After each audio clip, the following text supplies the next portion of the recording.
ഇന്ന് തന്നെ സബ്സ്ക്രൈബ് ചെയ്യൂ, നിങ്ങളുടെ പ്രിയപ്പെട്ട ഷോസ് കാണൂ. മോനെ ഇങ്ങോട്ടൊന്ന് വരാമോ? എനിക്ക് ഈ പോലീസുകാരോടൊന്നും സംസാരിച്ചൊരു ശീലമില്ല. അത് മാത്രമല്ല, എന്നെപ്പോലെ ഒരാൾ വന്ന് പറഞ്ഞുകൊണ്ടൊന്നും അവളെ വിടാനും പോകുന്നില്ല.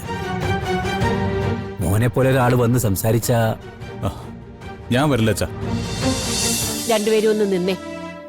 പ്രിയങ്ക മോളുടെ തലയിൽ ഈ കുറ്റം വന്നത് രാധിക എന്ന ഒരുത്തി കാരണമാണെങ്കിൽ പിന്നെ നിങ്ങൾക്ക് രണ്ടുപേർക്കും അങ്ങനെ ഒരു മകളില്ല. കേട്ടല്ലോ?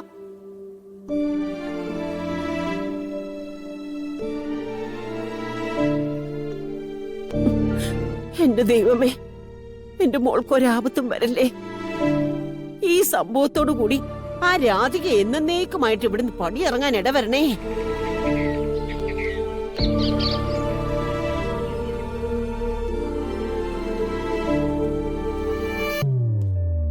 സർ, ആ പ്രിയങ്കയുടെ അച്ഛനും അമ്മയും വന്നിട്ടുണ്ട്. അവർക്കവരുടെ മോളെ കാണണമെന്ന് പറയുന്നേ. കൂടുതൽ ആരെയും കാണിക്കാനൊന്നും പറ്റില്ല. അവരെ കാര്യങ്ങൾ പറഞ്ഞ് മനസ്സിലാക്കുക. ഞാൻ കുറെ പറഞ്ഞു സാർ, അവര് ഭയങ്കര നിർബന്ധത്തില്ല. സാറെന്ന് പറഞ്ഞാ വിളിക്കാം.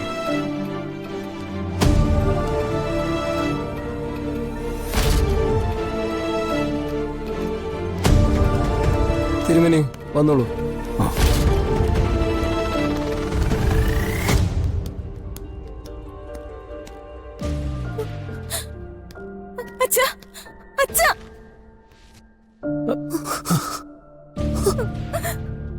അതെ, സാറിനെ കണ്ടുവരാം. വരൂ വരൂ വരൂ.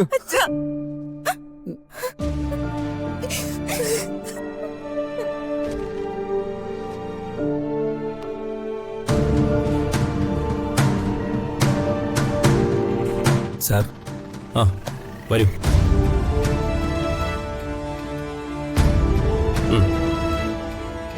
ഇരിക്കാം. വേണ്ട സാർ, ഞങ്ങൾ നിന്നോളാം. നിങ്ങൾ ഇരുന്നോളൂ.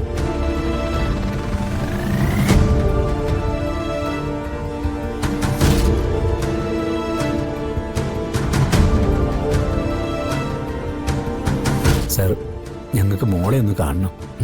നോക്ക്, ഇത് വളരെ കുഴപ്പം പിടിച്ചൊരു കാര്യമാണ്. പ്രിയങ്ക തെറ്റ് ചെയ്തിട്ടുണ്ടെന്ന് ഞങ്ങൾക്ക് ബോധ്യപ്പെട്ട ഒരു കാര്യമാണ്. സോ കാണാൻ പറ്റില്ല.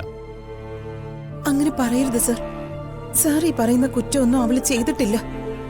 രാധിക അവളുടെ ചേച്ചിയല്ലേ. അപ്പൊ പിന്നെ എങ്ങനെയാ അവൾ അവളുടെ കൂടെ പിറപ്പിനെ ദ്രോഹിക്കുന്നത്? രാധിക പ്രിയങ്കയുടെ ചേച്ചിയാണോ?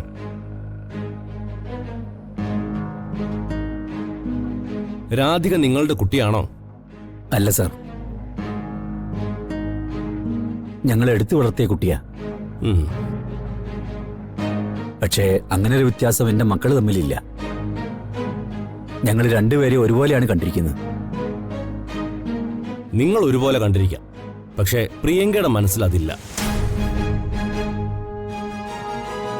അതാണ് പ്രശ്നങ്ങൾ ഇത്രയും വഷളാകാൻ കാരണം.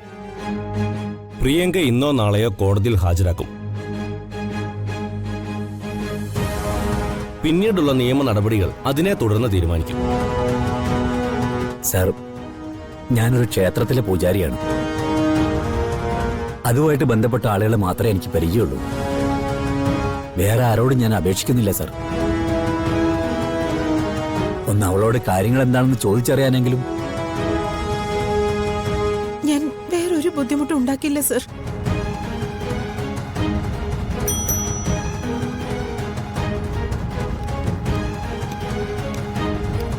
സർ, ഇവരെ ആ പ്രിയങ്ക ഒന്ന് കാണിച്ചു കൊടുക്ക. വളരെ നന്ദിയുണ്ട് സാർ. ഒരുപാട് സമയം എടുക്കാനൊന്നും പറ്റില്ല. പിന്നെ ലോക്കപ്പിൽ കിടക്കുന്ന നിങ്ങളുടെ മകള് എന്റെ ജോലി തെറിപ്പിക്കും എന്ന് പറഞ്ഞ ആളാ. അവളുടെ കൂടുതൽ പെർഫോമൻസ് ഒന്നും വേണ്ട. നിങ്ങൾ ചെല്ല. വരൂ.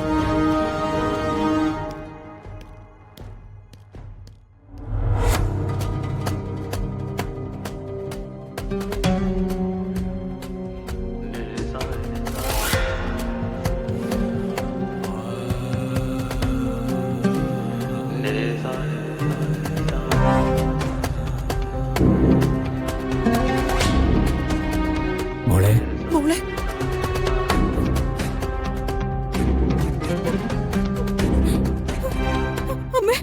അച്ഛ. മോളെ അമ്മ, എനിക്കൊന്നും അറിയില്ല അമ്മ. ഇവര് പറയുന്നൊക്കെ കള്ളോ? ഞാൻ ചേച്ചി ദ്രോഹിക്കോ? നീ CI സാറോട് മോശമായി പെരുമാറിയോ? അത് പിന്നെ ഞാൻ ചെയ്യാത്ത കാര്യങ്ങളൊക്കെ വിളിച്ചു പറഞ്ഞ, ഒരു തെറ്റും ചെയ്യാത്ത എന്നോട് കുറ്റവാളി എന്ന പോലെ സംസാരിച്ച, അതുകൊണ്ടാണ് ഞാൻ അങ്ങനെയൊക്കെ പറഞ്ഞു പോയത്. നീയാണ് തെറ്റ് ചെയ്തത് എന്നതിന് എല്ലാ തെളിവുകളും അവരുടെ കൈവശമുണ്ടെന്നാ പറഞ്ഞത്. എന്ത് തെളിവാച്ച? ആ ഒരു ദിവസം ഷൂട്ടിംഗ് ലൊക്കേഷനിലേക്ക് പോയി എന്നല്ലാതെ കണിമംഗലത്തെ അടുക്കളയിൽ ഇരിക്കുന്ന ഞാൻ എന്ത് ചെയ്യാനാ? പോലീസുകാർക്ക് പെട്ടെന്ന് കേസ് അവസാനിപ്പിക്കണം. അതിന് അവർക്കൊരു പ്രതിയെ വേണം. ഞാൻ ചെയ്യാനിരുന്ന വേഷമല്ല ചേച്ചി ചെയ്യുന്നത്. അതിന്റെ അസൂയയില് ഞാൻ ചെയ്താണെന്ന് വരുത്തി തീർക്കാൻ വല്ല ബുദ്ധിമുട്ടുണ്ടോ? അച്ഛനും അമ്മയും കൂടി എന്നെ അവിശ്വസിക്കുകയാണെങ്കിൽ നിങ്ങൾ പിന്നെ തിരിച്ചു പോയിക്കോ. എന്നെ അവരെന്ത് വേണം ചെയ്തോട്ടെ. തെറ്റ് ചെയ്തിട്ടില്ല എന്ന് നിനക്ക് ഉറപ്പുണ്ടെങ്കിൽ നിന്നെ ഉപേക്ഷിച്ച് ഞങ്ങൾ പോവില്ല. പക്ഷെ മോളെ, ഞങ്ങൾ ആരെ വിളിക്കാനാ? ആരോട് പറയാനാ? അച്ഛൻ വിളിച്ച വരുൺ വരും. വരുൺ വന്ന് സംസാരിച്ച ഈ പ്രശ്നമൊക്കെ ഇവിടെ അവസാനിക്കും. ദേവേട്ട, നമ്മളിപ്പോ എന്താ ചെയ്യാ? എന്തായാലും ഞാൻ വരുണെന്ന് വിളിച്ചു നോക്കട്ടെ. നിന്നെ ഈ അവസ്ഥയിലിട്ട് ഞങ്ങൾ പോവില്ല. രക്ഷിക്കാൻ ആരുമില്ലെങ്കിൽ ഞാൻ ഈ ലോക്കപ്പിൽ തന്നെ കിടന്ന് ചത്തുപോകും. നീ വിഷമിക്കണ്ട, എല്ലാം ശരിയാവും. ഞാനൊന്ന് നോക്കട്ടെ. വായിച്ചത് മോളെ,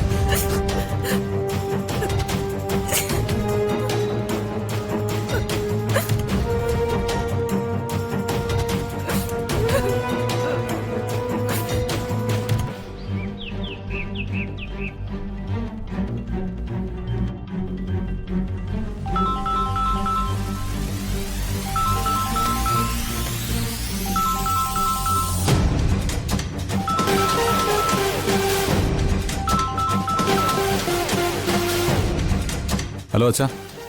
ആ മോനെ, ഞാനും യശോദയും ഇവിടെ പ്രിയങ്കയുടെ അടുത്ത് സ്റ്റേഷനിലുണ്ട്. മോനെ ഇങ്ങോട്ടൊന്ന് വരാമോ? എനിക്ക് ഈ പോലീസുകാരോടൊന്നും സംസാരിച്ചൊരു ശീലമില്ല.